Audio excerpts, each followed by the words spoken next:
an author and a philosopher named Friedrich Nietzsche, if I'm pronouncing his name correctly, spoke of something called the will to power that all human beings have.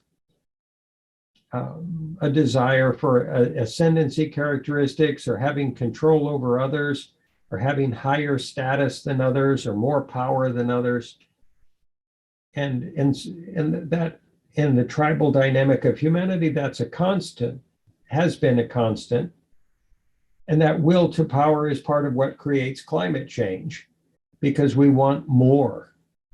We want a Western lifestyle. We want multiple cars. We want a bigger house.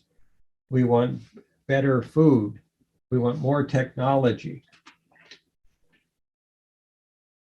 We want higher status. And in the process of achieving that, we gobble up more of the planet, like a baby chick inside an egg that's eating the egg white, so to speak, as it grows. And eventually it breaks out of the shell.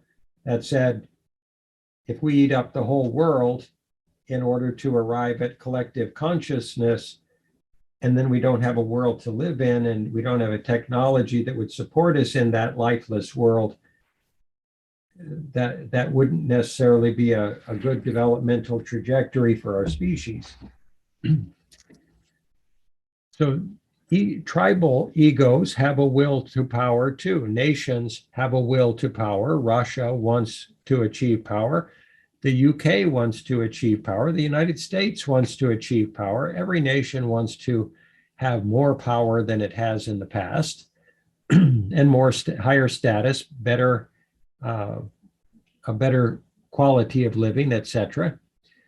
And we would suggest that this tribal ego drive is actually a fear-driven safety and control strategy, not an example of courage or boldness or capacity or competitive capability, that it's actually a fear that we're trying to escape from constantly by acquiring more stuff, and by acquiring power or status or money or attention seeking or authority, or even involving ourselves in drama, which can be a process of trying to affect social power.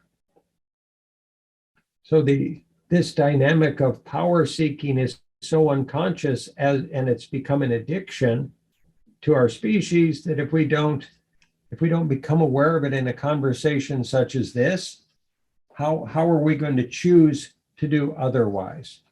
How can we make a choice to cease seeking more and more power, more status, more money, etc.? How do we keep from having the world and the world's children inherit a giant distorted social media mass that's designed to turn them against themselves emotionally and defunctionalize them relationally? This might seem like an extravagant statement. If someone wants to have what they want, you can be absolutely sure it's their ego or their ego identity or their personality that wants whatever they want. And that wanting process is not a process of operating from understanding of the ecological systems of the world or the social process in a healthy form of humanity. It's just wanting is a very blind, narrow focus way of operating, and it does not include understanding that would allow us to operate collaboratively and harmoniously. So we would suggest that it's not a completely black and white picture here.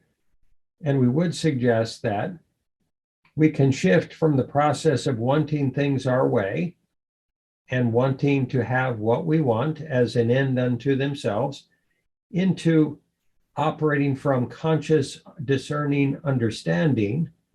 And as individuals and as a species collective and as nations, we can make wise choices that don't damage the world and generate a sustainable life process.